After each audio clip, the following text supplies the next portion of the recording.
안녕하세요. 저는 사기 결혼을 당했던 30대 여성입니다. 신혼여행에 다녀와 시댁에 인사를 드리러 간 날, 시댁 부엌에서 생판 처음 본 여자가 나왔다면 믿으시겠어요? 저는 시어머니가 둘이 있다는 사실을, 그리고 제가 시어머니로 모셔야 할 사람이 사실혼 관계의 여자라는 사실을 신혼여행 갔다 와서야 알게 되었어요. 처음엔 일하시는 아주머니인가 했습니다. 그렇게 생각해도 이상한 일이었죠.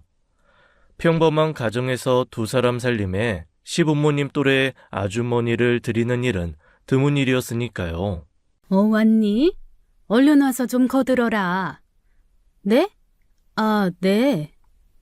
남편에게 누구시냐 눈짓했지만 남편은 모른 척 하더라고요.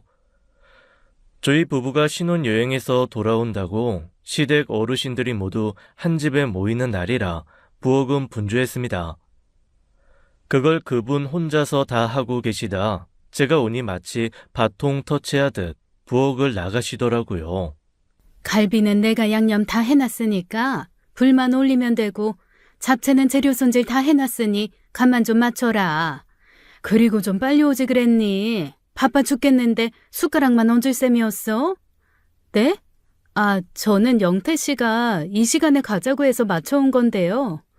영태야 남자라 뭘 몰라서 그렇다 치지만 너까지 그래야 되겠니? 신혼여행 갔다 와서 처음 인사드리러 온 자리면 옛날 집성촌처럼 모여 사는 시댁 어른들 다 모일 거란 생각은 못해?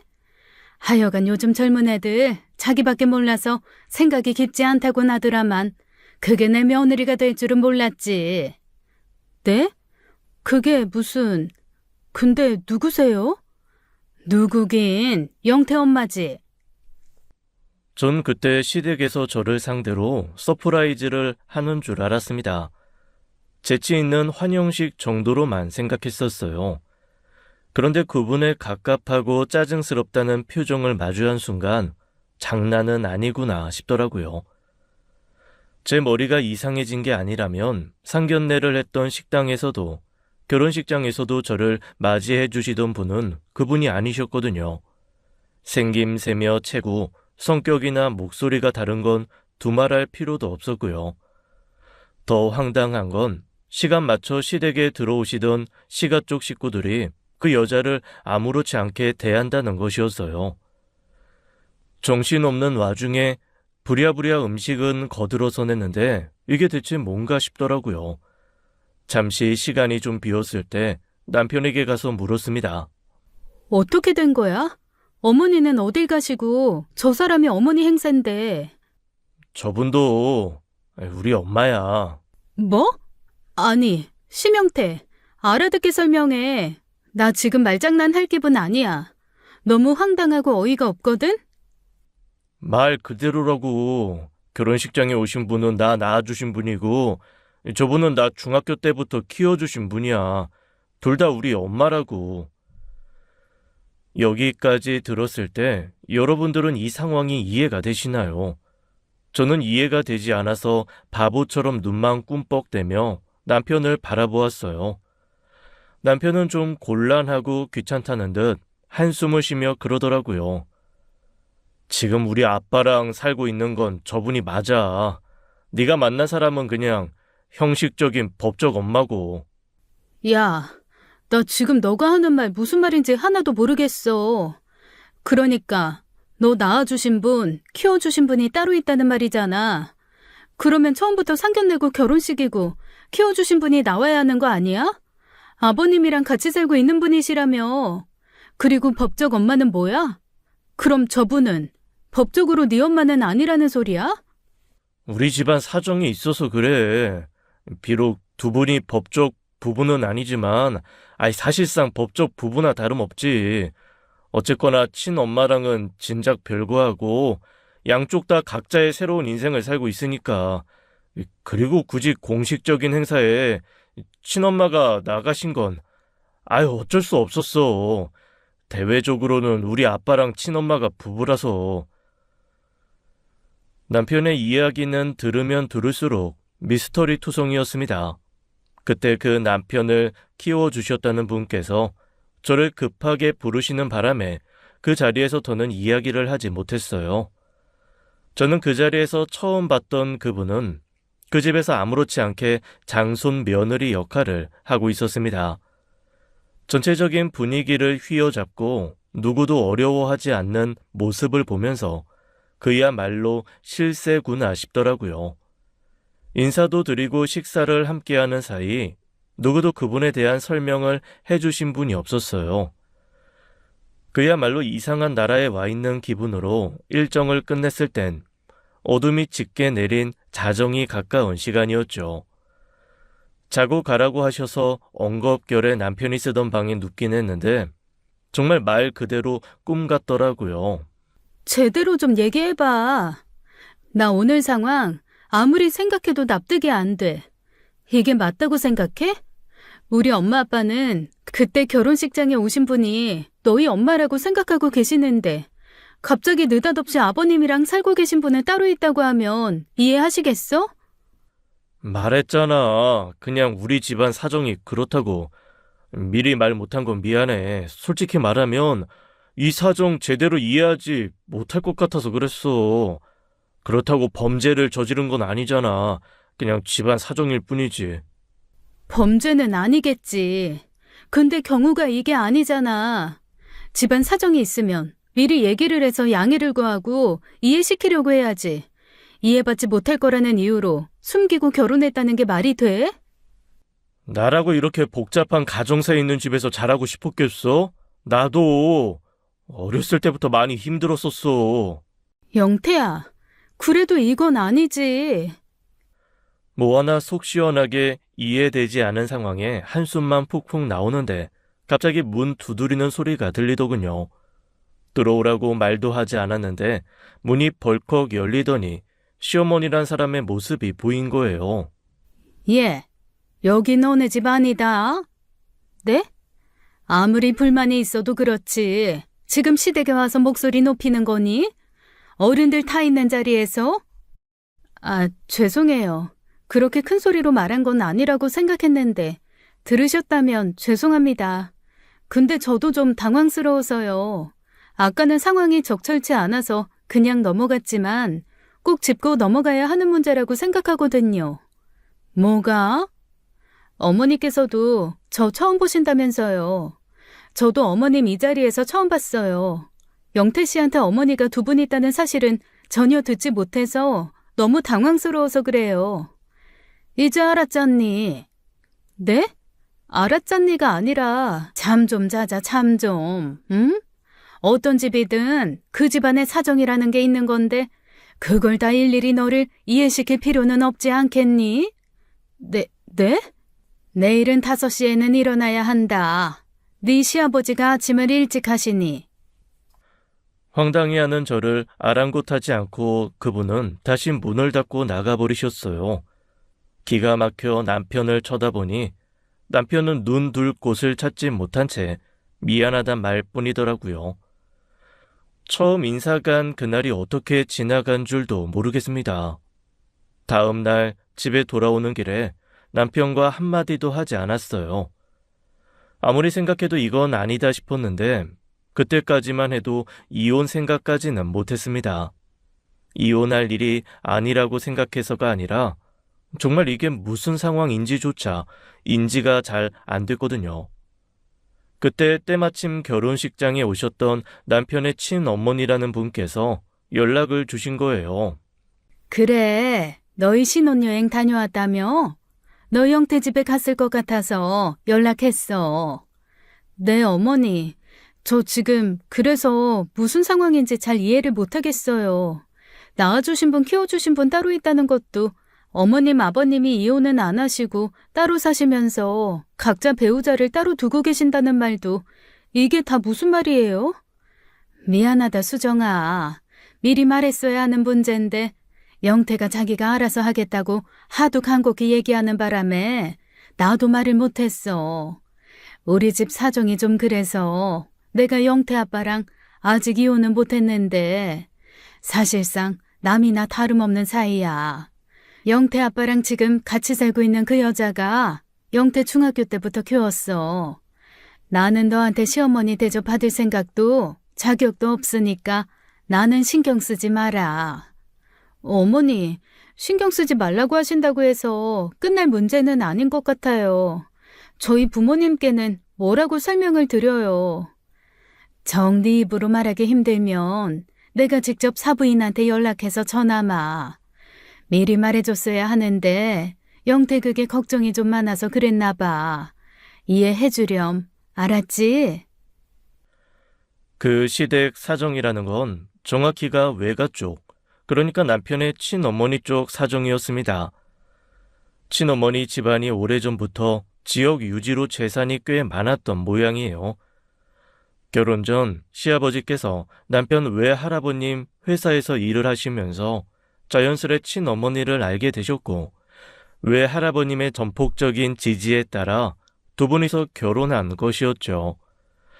그런데 남편이 중학생이 되던 해에 오랜 갈등으로 헤어지게 됐는데 그 사실을 외할아버지께 밝히지 못한 거였어요. 재산 상속 문제도 있었고 이혼은 절대 안 된다는 가풍에 따라 타이밍을 놓친 것이었죠. 외할아버님을 존경했던 시아버지께서도 실망시켜 드리고 싶지 않다는 이유로 망설인 일이 그렇게 오랜 거짓말로 남았던 것이었습니다. 처음엔 외할아버지께서 돌아가시면 법적으로 정리를 하자고 했었는데 외할아버지께서 정정하게 오래 사시면서 그게 더 늦어진 것이었고요. 그런 이유로 결혼식장의 모습을 드러내야 하는 사람은 친어머니라 상견례 자리부터 그분이 나오신 것이었죠. 친어머니께서는 미리 양해를 구하자고 했던 걸 남편이 결혼이 엎어질까봐 숨긴 것이었습니다. 미안해, 수정아. 내가 진짜 잘못했어. 나는 이게 나한테 너무 큰 약점이기도 하고 그래서 말하기 힘들었던 거야. 말했다가 결혼 엎어지면 그땐 부모님 원망도 많이 될 것 같고 그래서 그랬어. 너랑 결혼하고 싶어서. 그럴수록 더 솔직해졌어야지. 미리 말했더라면 시간이 걸리더라도 널 이해해보려고 했을 거야. 근데 이건 너무 괘씸해. 나는 물론이고 우리 부모님까지 속인 일이잖아. 나는 그럼 느닷없이 시어머니 둘 모시고 살아야 하는 거야? 그리고 너 키워주셨다던 그분 솔직히 보통 분 아니시던데? 생각지도 않았던 시집살이까지 해야 돼? 솔직히 나 어머님 자리도 생각하고 마음먹은 결혼이란 말이야. 교양 있고 상식이 있고 마인드도 옛날 분 아니신 것 같아서 너무 좋았는데 완전히 딴판이잖아 그분은. 내가 알아서 할게. 우리 집안 일은 우리가 알아서 할 테니까 넌 정말 신경 안 써도 돼. 내가 더 잘할게. 응? 수정아, 제발. 지금 그때로 돌아간다고 해도 그 자리에서 이혼하긴 쉽지 않았을 겁니다. 신혼집 대출 문제로 결혼 전 이미 혼인신고도 끝냈었고 모든 지인들을 모아놓고 결혼식까지 올렸는데 바로 이혼하는 게 그렇게 쉬운 일은 아니더라고요. 분명 결혼 전에 문제되는 부분이 있으면 뒤도 돌아보지 않고 헤어지겠다고 결심했는데도요. 결국 그 문제는 남편이 손이 발이 되도록 빌어서 일단 지켜보기로 했죠. 주변에서 결혼하니 어떠냐, 신혼생활이 어떠냐 묻는데 웃어도 웃는 게 아니었습니다. 처음부터 알았으면 모를까 시어머니가 둘이라 고달프단 이야기를 어떻게 하겠어요. 물론 친어머니께서는 본인이 약속하신 대로 시어머니 대접은 전혀 바라지 않으셨죠. 문제는 키워주셨다는 그분이셨어요. 오늘 저녁에 영태 고모네 식구들 오기로 했거든. 그러니까 시간 맞춰 좀 와라. 회사에서 일찍 좀 퇴근해서 저녁 좀 거들고. 어머니, 저 오늘 퇴근 후에 선약이 있어서 힘들어요. 선약도 선약이지만 일이 없었다고 해도 먼저 퇴근하는 일은 더더욱 힘들고요. 선약? 아니 세상에 어떤 선약이 시부모 약속보다도 더 중요해? 약속이 아니라 지금 말씀하신 거잖아요. 그러니까 미리 말씀하셨으면 제가 조율을 하든 미리 말씀을 하든 어떻게 했겠죠. 근데 당일 점심에 갑자기 전화하셔서 다짜고짜 일찍 퇴근해서 식사 준비 거들라는 건 좀 아닌 것 같네요. 어머머 세상에. 아무리 세상이 변했다고 해도 그렇지. 어떻게 시어머니가 말을 하는데 따박따박 지 말이 옳다고 한마디를 안 줘? 얘, 너 그러면 우리 집 며느리 못한다? 응? 우리 집에도 가풍이 있고 질서라는 게 있는데 하나밖에 없는 며느리가 그따위로 행동하면 우리 집 질서 무너지는 거야. 너 아주 네 시아버지 알면 기아 말 일이라고. 듣고 있자니 속에서 천불이 끓는 말이었는데 어른이기도 하고 장소도 장소인 만큼 그저 입을 꼭 다물어야 했어요. 거기서 제가 한마디라도 더 하면 문제가 더 커졌을 거예요. 그래서 무턱대고 죄송하다 끊겠다는 말만 남기고 전화를 끊어버렸죠. 그랬더니 그 뒤로도 몇 차례 더 연락이 오더라고요. 당연히 받지 않았고 찬바람을 쐬며 열을 식혔죠. 그런데 남편이 연락 와 다짜고짜 그러는 거예요. 아야, 수정아, 너 엄마한테 뭐라고 한 거야? 대체 뭐라고 했길래 엄마가 그렇게 화가 나셨어? 아, 나 지금 너한테까지 화낼 기운도 없다. 집에 가서 얘기해. 무슨 일인데 그래? 저녁에 오라고 했는데 너가 안 간다고 했다면서? 그래. 당일에 갑자기 회사에서 빨리 나와서 저녁 식사 준비 거들라고 하시길래 선약 있고 회사 생활하면서 그러기 힘들다고 했어. 됐어? 내가 못할 말 했어? 엄마 말은 그게 아니던데? 너가 아주 잡아먹을 듯이 따박따박 대들면서 가르치려 들었다고. 제가 아니라고 하는데도 남편은 어머님이 하신 말씀이 있다며 제게 따져 묻더라고요. 그래서 저는 듣다 그냥 그 자리에서 전화를 끊어버린 후 자동 녹음이 된 통화 녹음을 남편에게 보냈어요. 자기도 듣고서 느낀 바가 있는지 더 말은 없더라고요. 수정 씨, 왜 그러고 있어?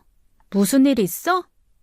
선배, 나 아무래도 결혼 잘못한 것 같아요.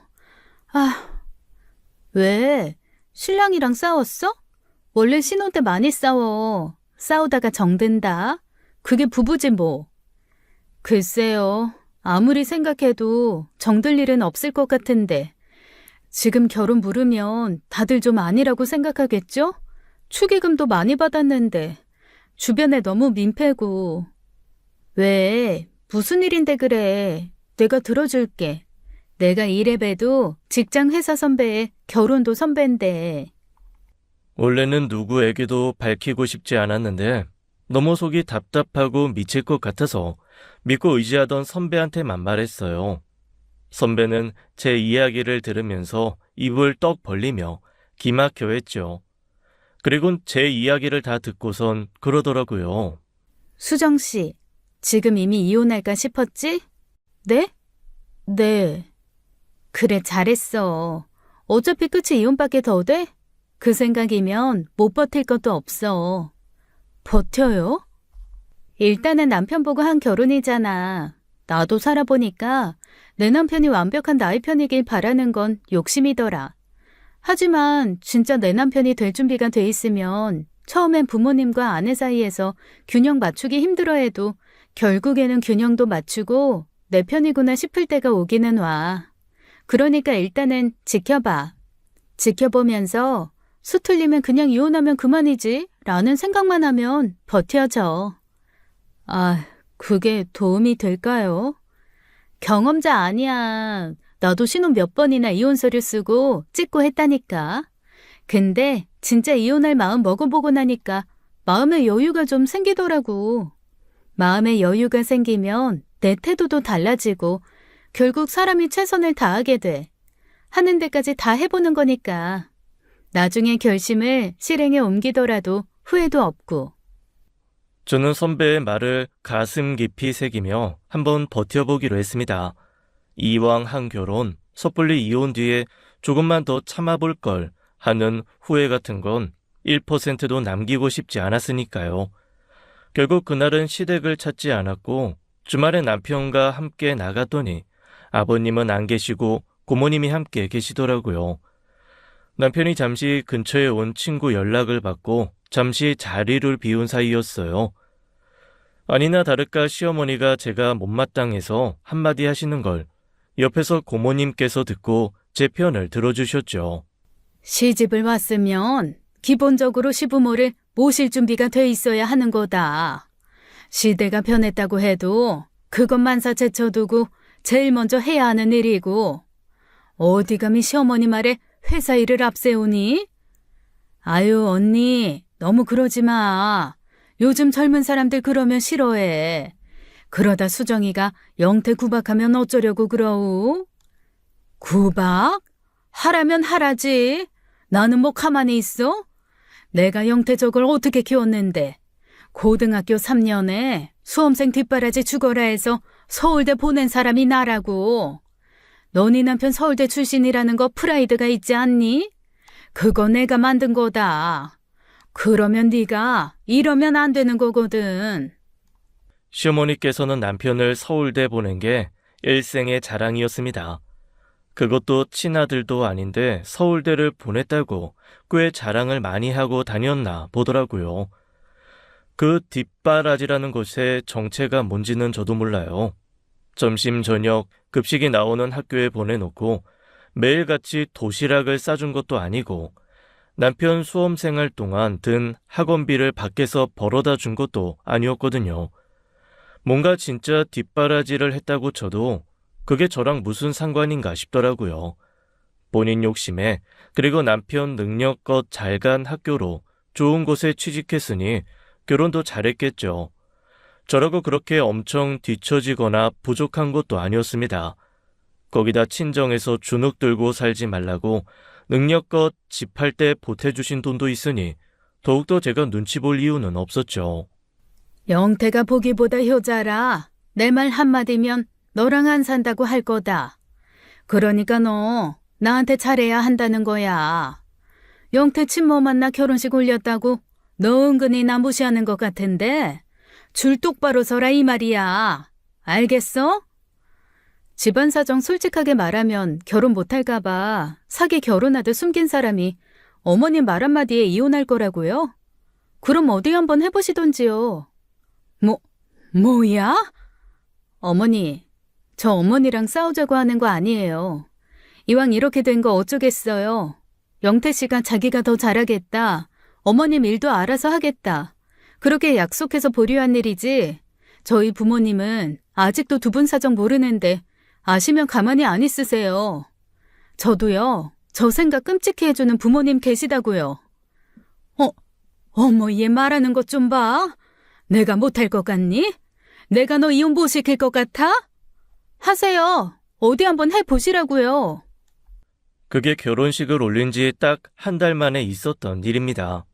저는 남편이 오기 전에 집으로 가버렸고 뒤늦게 돌아온 남편이 자초지종을 묻더라고요. 그래서 있는 그대로 이야기하면서 이대로는 어머님 보고 못 산다고 쐐기를 박았죠. 그런데 그때 남편이 너무 실망스럽게도 저한테 좀 참아보면 안 되겠냐고 하더라고요. 우리 엄마 성격이 원래 그래. 아이 자식도 놓고 와서 나 하나만 보고 사셔서 나한테 기대하는 것도 많고. 야, 심영태. 너 나한테 어머니 일 알아서 하겠다고 얘기한 거 한 달도 안 됐어. 알아? 알아, 아는데 너도 좀 도와달라는 거지. 그냥 흘려 들으면 되잖아. 앞에서는 적당히 네네 하고 대꾸하면. 앞에서 적당히 내내하고 회사에서 일하다가 시댁 가서 저녁상 차리고 이른 아침에 일어나 아버님 밥상 차리고 어머님이 시키시는 일 뭐든 하라. 이거네? 아니, 그 말이 아니잖아. 그 말이 아니긴 뭐가 아니야.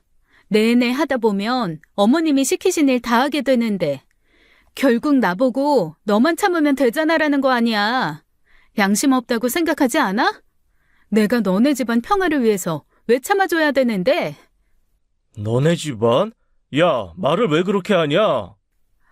진짜 어이가 없네. 너 내가 그냥 넘어가 준 것 같지? 아니, 나 참고 있는 거야. 어떻게 나오나 보고 있는 거라고. 나 이대로는 못 살아. 너 그런 식으로 중간 역할 할 거면 내 남편 하지 말고 그냥 집에 가서 아들 노릇이나 해. 결국 결혼 한 달 만에 이혼 이야기가 나왔고 그 일로 일주일 동안 냉전이었습니다. 저는 부모님께 어디서부터 어떻게 말을 해야 하나 그러고 있었고요. 그런데 남편이 결국 미안하다, 자기가 생각이 짧았다고 먼저 사과를 하더라고요. 한 번도 이런 갈등을 겪어본 적이 없어서 나도 어떻게 해야 할지 잘 모르겠어. 내가 알아서 하겠다고 한 건 맞는데 뭘 어떻게 해야 할지 몰라서 그러다 보니까 내가 말이 헛나왔어. 네 상황을 제대로 이해하고 배려했어야 하는 건데 미안해, 수정아. 전적에 있다 보니 그 말이 그렇게 와닿은 건 아니었습니다. 그저 바로 그 자리에서 이혼을 결정하는 게 생각보다 쉽지 않아 대답하지 않았을 뿐이었어요. 그놈의 사랑이 뭐고 정이 뭔지요. 그런데 문제는 제 생일을 앞두고 터지고 말았습니다. 남편이 사과의 의미로 제 생일이 있던 주말에 부산 여행을 가자고 계획했거든요. 내심 그날을 기다리고 있는데 또 그 전날 시어머니부터 연락이 온 겁니다. 내일 너 5시까지 와라. 장 보고 어쩌고 하면 그 시간에 시작해도 모자라. 네? 갑자기 그게 무슨 말씀이세요? 무슨 말이냐니? 내일 네 시할머니 제사잖아. 너는 시집 와서 시댁 제사 날짜도 하나도 모르고 있니? 영태 씨도 모르고 있는 제사를 제가 어떻게 알아요? 그런 건 네가 먼저 딱딱 알아서 다 챙기고 기억해야지. 어머니, 저 이혼시킨다고 하시지 않으셨어요? 이혼시킨 며느리한테 이제 제사상까지 차리라고 연락하신 거예요? 저 안 가요. 앞으로도 안 갈 거고요. 저도 어머님한테 기대하고 바라는 거 없으니까 어머님도 저한테 기대하거나 바라지 마세요. 다른 친구들은 결혼의 첫 번째 생일이라고 시어머니께서 용돈도 두둑이 주시고 생일상도 차려주신다 하더라고요. 그런데 생일상은커녕 시댁 제사상 차리라고 새벽 5시 호출이라뇨. 요즘 세상에 제사상 차리라고 새벽같이 며느리 부르는 집이 어딨나요? 아들한테 앙심이 있어 이혼시키고 싶지 않은 이상이요.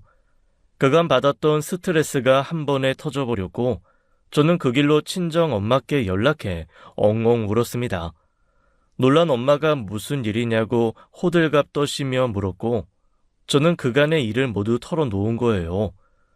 결국 저희 친정 식구들이 그 일을 모두 알게 되었고 그 이튿날 바로 두 분이 오시게 된 겁니다. 그것도 저희 집이 아니라 시댁으로 가서 다짜고짜 직접 사온 전과 과일을 거실에 내동댕이 치셨죠. 여기 있습니다. 전이랑 과일. 아니 이게 무슨... 우리 수정이가 생일날 남의 집 제사상 차려야 한다고 하길래 애비가 왔습니다. 그런데 그쪽은 누구신지요? 에? 사돈, 이 여자 누굽니까? 그게 말입니다, 사돈. 다름이 아니라 세상에 이런 경우는 없지요. 음침하게 가정사 다 숨기고 사기 결혼했으면 죄인처럼 바짝 엎드려 며느리 대접해주질 못할 망정 뭐요? 생일날 제사상을 차리라고 해요? 아빠의 윽박에 시아버지께서는 몰랐는지 어리둥절한 표정으로 저와 남편을 번갈아가며 바라보더라고요. 제삿날은 알았어도 며느리 생일은 몰랐으니 당황스러웠겠죠. 내가 진짜 어이가 없어서 날이 밝자마자 왔습니다. 그쪽이 한번 말해보세요. 내가 내 딸 이 집 종이나 하라고 키운 줄 아십니까? 내가 쎄 빠지게 돈 벌어 먹이고 입히고 금이야 오기야 키워 그 집 종으로 보낸 줄 아세요? 아니 사람들이 말이야 양심이 있고 경우가 있어야지. 온 식구를 속여서 결혼시켜놓고 뭐 이런 개같은 집구석이 다 있어? 그리고 영태 너 키워준 은혜 갚으려거든 너 혼자 갚을 것이지 왜 아무것도 모르고 간 내 딸 이용의 은혜를 갚아? 너 내 딸 이용하려고 결혼했냐? 아닙니다 장인어른. 그런 게 아니라 100세 시대에 결국 너랑 평생 사는 거 네 마누라야. 그거 하나 모르고 그딴 식으로 하는 멍청한 새끼 난 사위로 필요 없다. 앞으로 이 집 식구들 누군든지 간에 내 딸 볼 생각 꿈에도 하지 마쇼. 알겠습니까? 아빠는 그렇게 윽박 지르고 제 손을 잡고 나가버리셨습니다. 정말 순식간의 일이었어요. 아빠는 그때 사기 결혼을 했다는 것보다도 제가 사람 대접 받지 못하고 살 것 같아 싫었다고 해요. 든든한 친정이 있었던 덕분에 저는 당당하게 굽실거리고 눈치 볼 일 없이 나올 수 있었죠. 그렇다고 이혼을 바로 하진 못했습니다. 신혼집에 가서 짐가방을 싸들고 친정으로 간 저를 남편이 쫓아왔고 그 길로 석고대죄가 시작됐거든요. 불같이 화가 난 아빠가 면전에 대고 썩 꺼지라면서 문전박대하는데도 저희 친정 문 앞에 무릎을 꿇고 앉아 용서를 빌었어요. 처음엔 꼴도 보기 싫다고 생각했던 저도 지금쯤 갔겠거니 했는데 5시간이 넘게 그러고 있는 걸 보고 그 사람을 다시 봤지요. 솔직히 그렇게까지 할 줄은 몰랐거든요. 결국 보다 못한 엄마가 집 안으로 들인 거예요. 누구 마음대로 저놈을 내 집에 들여? 그럼 사람들 눈도 있는데 그냥 그대로 둬요? 벌을 세워도 내 집안에 두는 게 낫지. 당신이 그렇게 물러터지게 나오니까 이 저놈이 집구석이 우리를 만만하게 보고 사기를 친 거 아니야? 아닙니다, 아버님. 정말로 만만하게 생각해서 거짓말한 거 아니에요. 믿어주세요. 뭘 잘했다고 울어? 울고 싶은 사람이 누군데 네가 눈물을 짜냐고? 어렸을 때부터 콤플렉스가 있었어요. 친구들은 새엄마 생겼다고 놀리고 아는 사람들은 엄마가 둘이라고 수군대고 차라리 아버지께서 이혼하시고 재혼하신 거면 나았을 텐데 명절에 꼬박꼬박 친어머니 외가 찾아가고 그럴 때마다 혼자 계셔야 하는 지금 어머니 보면서 혼란스럽기도 했고요. 대학 때 우연히 제 사정을 알게 된 동기가 개족보가 따로 없다. 나중에 결혼은 어떻게 할 거냐고 한 뒤로 집안 사정에 대한 콤플렉스가 컸었어요. 수정이 너무 사랑했고 그 문제로 헤어질지도 모른다는 생각에 그만 잘못된 선택을 해서 장인어른 장모님 모두를 기만하는 일이 된 것 같아 너무 죄송합니다. 정말 죄송합니다, 장인어른. 핑계야. 사내답지 못한 아주 치졸한 핑계라고. 뒷일 생각 못하고 무턱대고 일부터 치르는 걸 보니 아주 초등학생 저리 가라야. 그리고 네 새엄마가 그렇게 유별난 사람인 걸 알면 네가 중간에서 잘 막아줬어야지.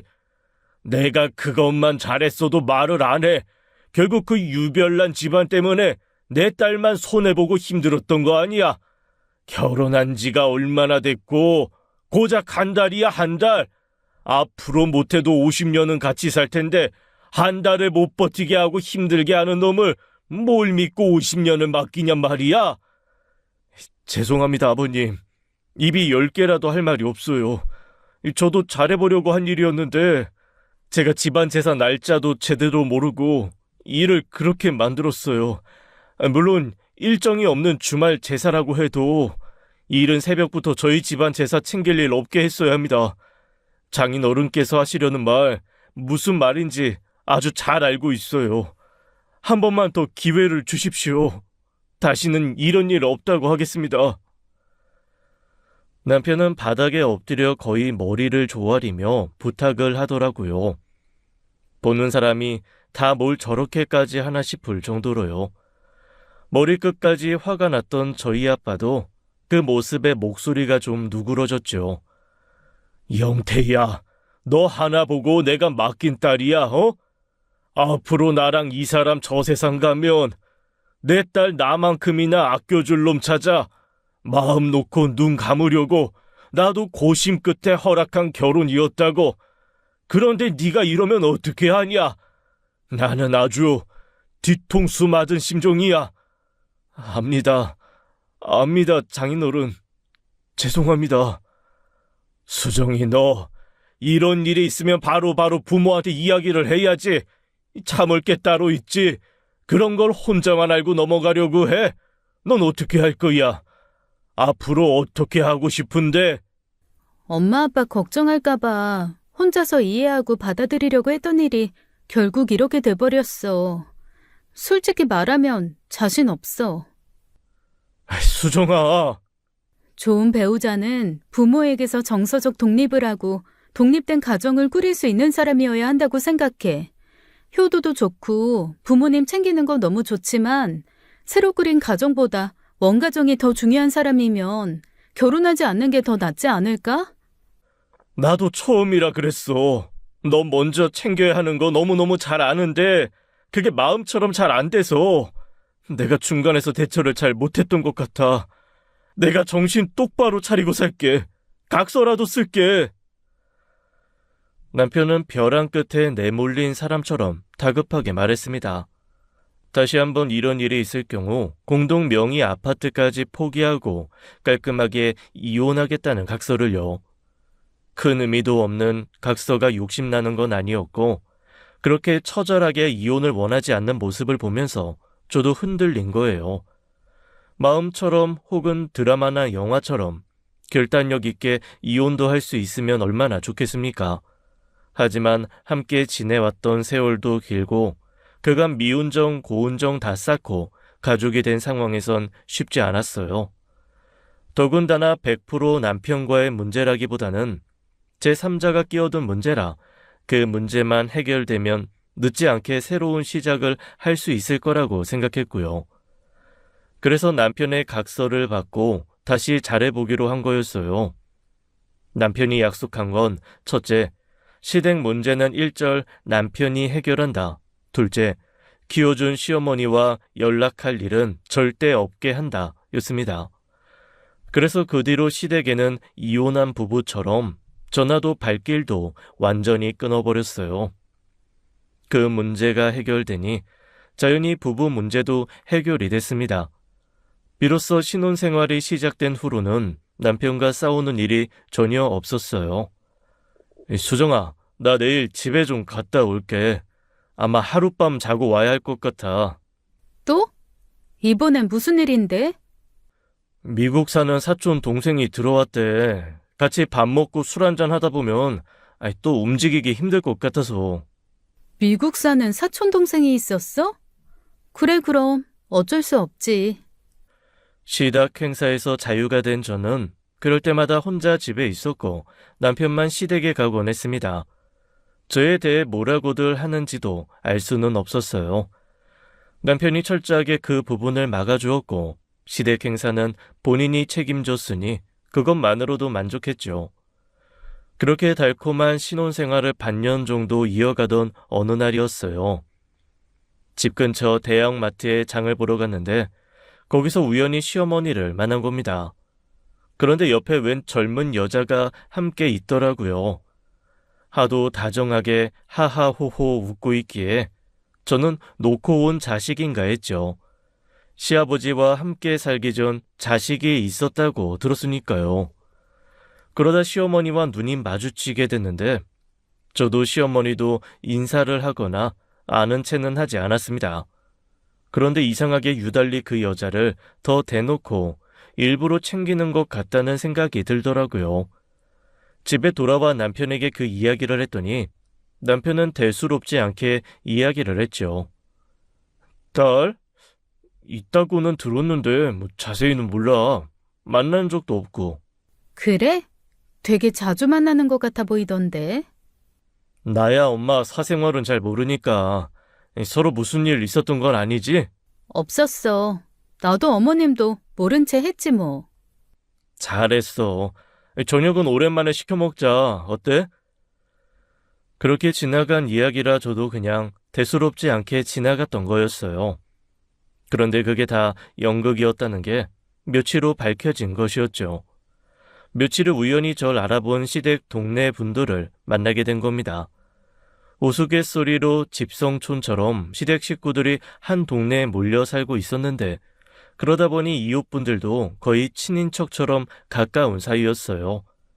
남편 어렸을 때부터 봐오신 분들이라 결혼식도 참석하셨고 집안 사정도 어느 정도 아시고 계신 분들이었어요. 그런데 그분이 호들갑스럽게 저를 보고 아는 체 하시는데 좀 말씀이 이상하시더라고요. 어머, 영태 처 아니야? 안녕하세요. 나 결혼식 때 봤는데. 아, 안녕하세요. 어머, 듣던 대로 참하고 너무 예쁘다.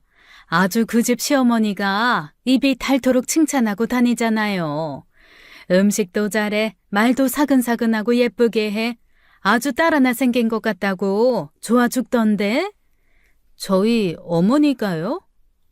우리 아들도 영태 저 같은 여자 만나서 결혼하면 좀 좋아.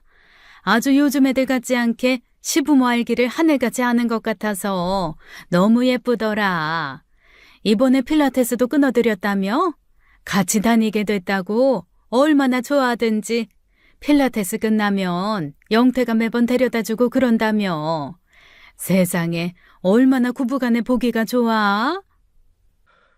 그때 전 이분이 시어머니랑 짜고 저를 비아냥 되려고 하는 건가 싶었습니다. 저는 절대 그런 며느리가 아니었고 시어머니도 밖에서 제 칭찬을 하고 다닐 사람이 아니었으니까요. 그런데 그때 뒤늦게 온 지인 한 분이 소스라치게 놀라면서 그러시는 거예요. 어머, 규진 엄마, 그거 아니야. 응? 아니긴 뭐가 아니야. 영태 처맞구만. 아유, 그 며느리가 아니래도 그러네. 미안해요. 이 사람이 사람을 착각했네. 다음에 봐요. 그러고는 다급하게 저를 보고 아는 체 했던 분을 데리고 가시는 거예요. 그때까지도 상황 파악을 하지 못하고 대체 이게 무슨 말인가 싶었어요. 그런데 생각하면 생각할수록 이상하잖아요. 없는 이야기를 그렇게 디테일하게 할 수 있나 싶어 너무 찜찜했습니다. 그러다 우연도 그런 우연이 없게 남편 옷 주머니에서 웬 필라테스 전단지가 접혀 나온 거예요. 세탁하려던 중 발견했고 뭔가 이상하다는 생각이 들었죠. 필라테스? 이거 뭐야? 어? 아하, 회사 근처에서 나눠주던 거 받아서 버린다고 한 걸 쓰레기통이 없어서 그대로 넣었나 보다. 그냥 버려. 그 순간 촉이 발동되었습니다. 이상하게 어색함이 느껴지는 남편의 표정과 태도에 뭔가 있구나 싶었던 거예요. 그래서 다음 날 그 필라테스 학원에 연락해 강습 시간표를 알아낸 후 남편이 퇴근 후 들를 만한 시간대에 미리 가서 잠복해 있었던 겁니다. 남편이 가끔 일주일에 한 번씩 시댁에 와서 밥을 먹고 오는 날이 있는데 아무래도 그날 같다는 생각이 들었거든요. 아니나 다를까 그 시간이 되자 시어머니와 젊은 여자가 필라테스 학원에서 나오는 거예요. 그러자 갓길에 정체화되어 있던 차에서 남편이 나와 그 두 사람을 환하게 맞이하고요. 차에 오르기 전 시어머니께서 얼굴이 환하게 펴서는 뭐라고 하시고 그 여자는 그 옆에서 흐뭇하게 웃으며 서 있었어요. 곧이어 남편이 차를 열어 그들을 에스코트했는데 젊은 여자가 자연히 남편 차 조수석에 오르더라고요. 그렇게 멀어지는 세 사람을 보면서 심장이 쉴 새 없이 뛰었습니다. 만약 우연히 그 모습을 봤더라면 시어머니의 친딸이라고 생각도 했겠지만 그 동네분 말이 잊혀지지가 않는 거였어요. 이게 맞나 싶었지만 아무래도 전 확인이 필요하다는 생각에 그 길로 시댁으로 갔습니다. 6개월 만에 방문이었는데 그때 남편이 누르고 들어갔던 비밀번호를 그대로 누르고 들어간 거예요. 한 차례 웃음소리가 이어지더니 안쪽에서 시어머니가 나오더군요. 뭐야, 당신 왔어? 오늘 늦을 거라더니 왜? 어머, 너 웬일이냐? 시어머니는 그렇게 말씀하시면서 제가 복도를 지나가려는 걸 막아서더라고요. 네가 왜 여길 와? 잠시만요. 어딜 가겠다는 거야? 엄마, 무슨 일... 수정아! 저는 다짜고짜 시어머니를 밀치고 복도를 지나 거실로 들어갔어요. 그러자 다정하게 나란히 앉아 붙어있던 남편과 그 여자를 보게 된 겁니다. 남편은 적잖이 당황해 사색이 된 얼굴로 벌떡 일어나 그 여자 손을 잡고 있었던 손을 뒤로 감추더라고요. 심영태, 너 뭐야? 수정아, 내가 설명할게. 그게... 똑바로 말해. 저 여자 누구야? 그러니까 이 사람은... 내 며느리다. 왜? 어쩔 줄을 모르는 남편을 대신해 시어머니가 나섰습니다. 제가 황당해서 쳐다보자 시어머니는 뭐가 문제냐는 듯 고개를 쳐들며 그러더라고요. 내가 말했지? 너 영태랑 이혼시킬 거라고. 너 같은 며느리는 애초에 내가 반대했어야 해. 영태가 좋다고 해서 이 참한 애를 마다하고 결혼시킨 것부터가 문제지. 며느리? 아, 기가 막히네 진짜. 심영태, 뭐야? 이 집은 뭐 법적 와이프 따로 두고 사실혼 와이프 따로 두는 게 내력이야? 수정아, 그게 아니라 내가 제대로 설명할게. 뭘 설명해? 지금 네 어머니께서 이미 다 설명하셨잖아. 며느리라고. 지금까지 너 이 집 드나든 이유가 이 여자 때문이었어? 효도한답시고 일주일에 두세 번씩 찾아와서 밥 먹으러 가고 하룻밤 자고 오고 그랬던 게 다 이 여자 때문이었어? 눈치가 아주 없진 않네. 내가 그러라고 했다. 영태가 효자라 내가 그러라고 하면 그러는 애거든. 어렸을 때부터 그러던 애야. 이제 알겠니? 네가 아무리 용을 쓰고 마누라 노릇하려고 해도 결국 이 집에서 며느리 노릇 못하면 영태한테 너는 아무것도 아니다. 저는 그 길로 그냥 그 집을 나와버렸습니다. 돈은 확인할 것도 없었어요. 남편의 어설픈 변명부터가 시어머니의 그 말 같지도 않은 계획에 동조하고 있었다는 반증이었으니까요. 그 여자는 결혼 전부터 시어머니가 남편 짝으로 두고 싶어 했던 여자였습니다. 흠이라면 몇 해 전 망한 집안의 딸이라는 것뿐 망하기 전에는 여자가 무용을 전공할 정도로 부유했다더라고요. 같은 동네에서 자라서 당연히 남편도 아는 사람이었고요. 수정아, 그런 게 아니야. 엄마가 하도 부탁해서 그냥 만나서 밥 먹고 이야기하고 그런 거야. 말 같지도 않은 변명할 생각하지 마. 진짜라고. 내가 바람을 피웠어 뭐랬겠어. 채영이 걔 어렸을 때부터 알고 지냈던 동네 동생이야.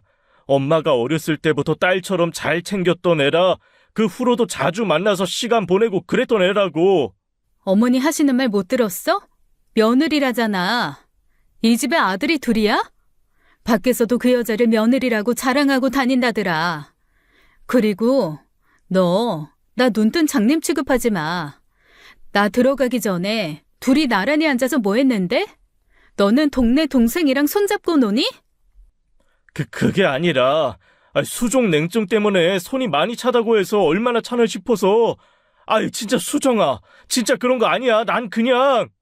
진짜 어이가 없네. 뭐? 수종 냉증? 왜?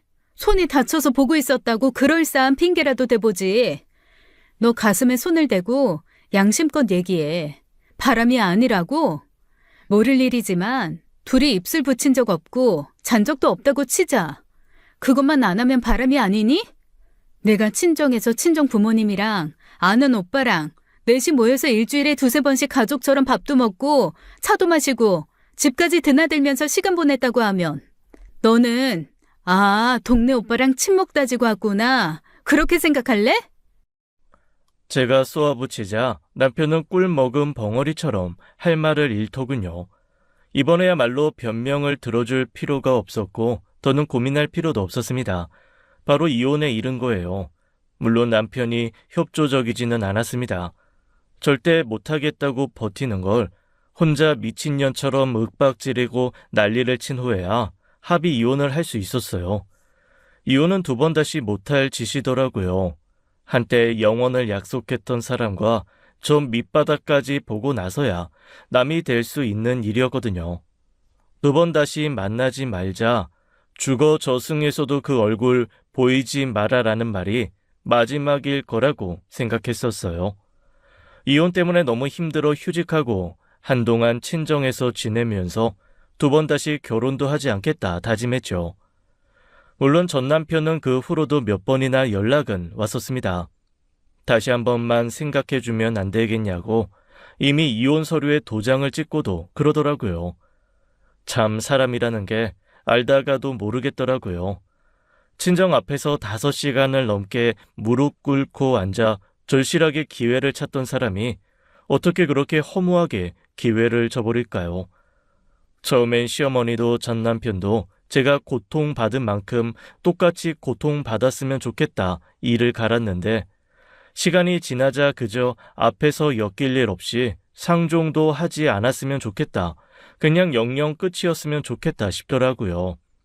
하지만 제 바람과는 달리 전 남편과의 끝은 그게 아니었습니다. 이혼 후 1년이 지난 어느 날이었어요.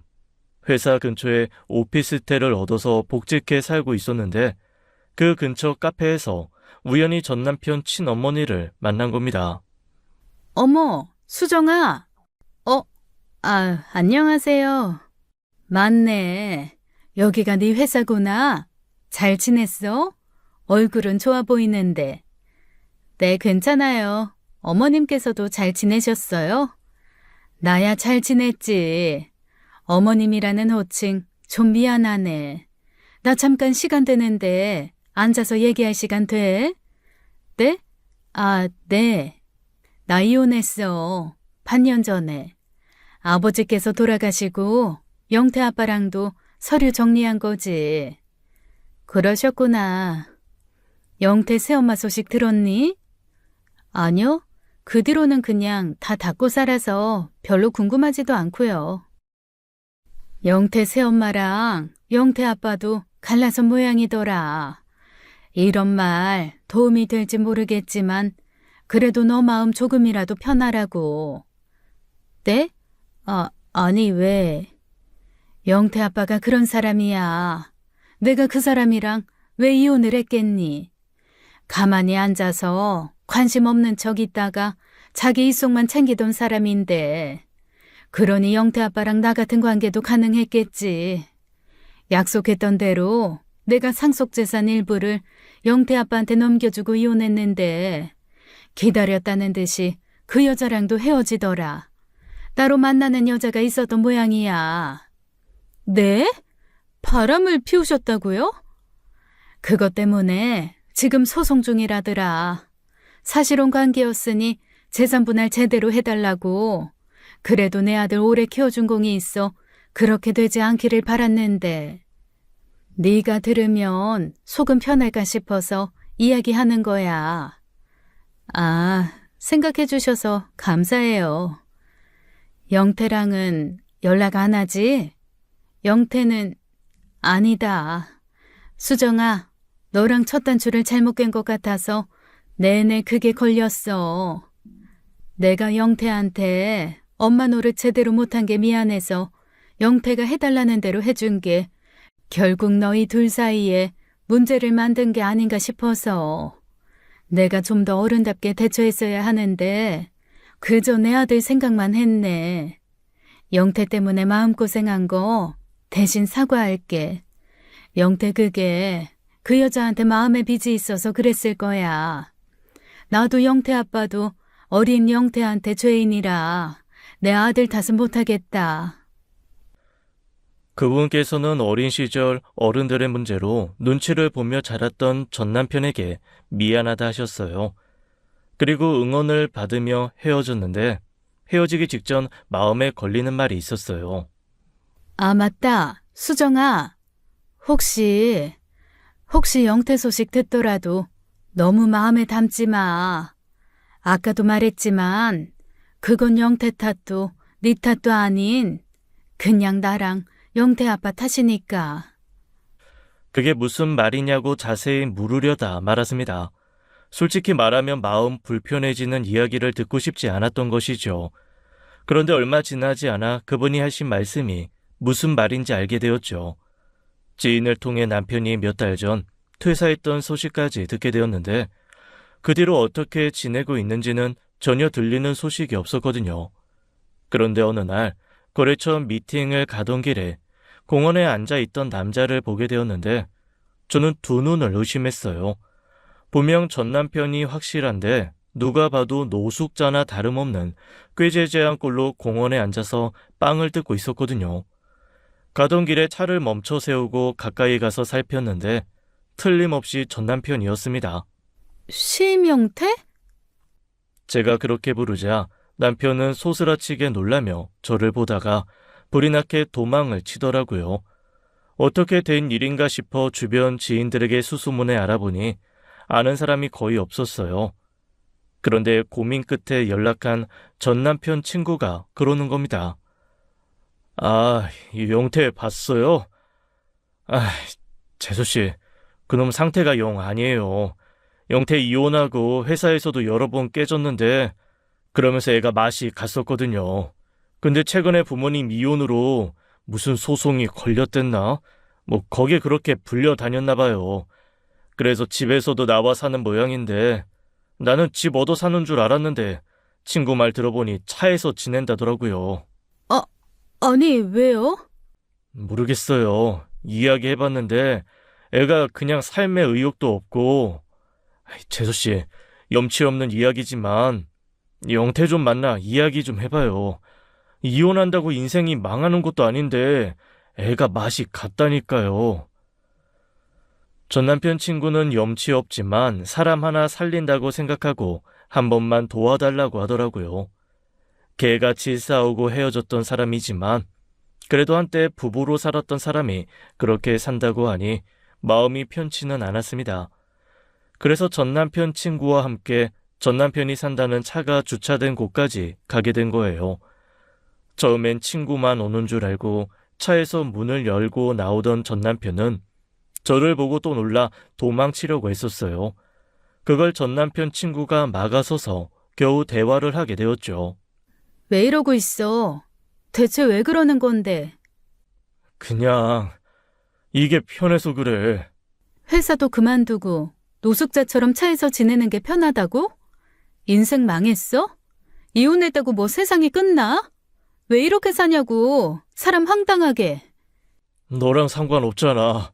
그리고 내심 잘 됐다 싶지 않아? 내가 이렇게 살아야 네 마음이 편할 거 아니야. 그냥 이대로 죽어도 상관없겠다 싶어.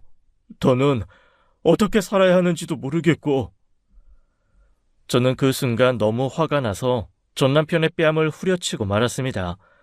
똑같이 고통을 받았으면 좋겠다고 생각은 했지만 그렇게 나약하게 지내는 건 원하지 않았거든요. 솔직히 허튼 생각할까봐 순간 무섭기도 했고요. 내가 힘들었던 것만큼 힘들었으면 좋겠다고 생각하긴 했지. 적어도 그렇게 살고 있긴 한 것 같네. 그래도 아주 인생 헛살지는 않았나 봐. 호석 씨 같은 사람이 나한테 부탁까지 할 정도면. 당신 생각해주는 사람들 생각해서 똑바로 살아. 쓸데없는 짓을 했네. 달리 더는 할 수 있는 말이 없어 정신 차리고 잘 살라고 한마디 하고 일어서려던 참이었어요. 그런데 전 남편이 미련이 뚝뚝 묻는 표정으로 저를 바라보더라고요. 수정아, 만약에 내 실수 다시 되돌릴 수 있는 기회가 있다면. 그런 기회는 없어. 이미 그런 기회 여러 번 가져봤잖아. 자주 오면 그게 기회겠어? 이제 엄마 문제도 없을 거고 앞으로는. 미안한데 더는 너한테 그만한 신뢰도 없지만 없는 기회를 줄 만큼 애틋한 마음도 없어. 그렇게 손바닥 뒤집듯 네 사정에 따라 기회 주고 싶을 정도의 마음이 남아있었으면 애초에 너랑 이혼도 안 했겠지. 수정아. 처음부터 잘못된 게 확실했던 것 같아. 헤어질 각오를 하고서라도 넌 나한테 솔직했어야 했어. 그때부터 모든 게 어긋나고 삐걱댔으니까. 거짓 없이 시작해서 네 새엄마랑 내 관계 사이에서 너가 중심만 제대로 잡았어도 우리 이렇게까지 안 됐겠지.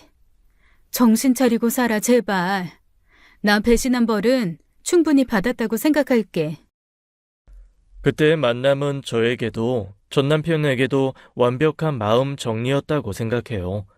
미련이 있었던 건 아니지만 아쉽게 끝나버린 관계에 대한 약간의 아쉬움은 있었는지 그렇게 이야기하고 돌아서니 오히려 개운하더라고요. 제 결혼이 그렇게 허무하고 황당한 이유로 끝나게 될 줄은 몰랐습니다. 삶은 예측하기 어렵기도 하지만 예측 가능한 범위 안에서도 제 뜻대로 되는 게 아니더라고요. 아직은 재혼 생각이 없지만 다음 인연이 있다면 좀 더 신중한 선택을 하기로 했습니다. 그게 제가 할 수 있는 최선이니까요.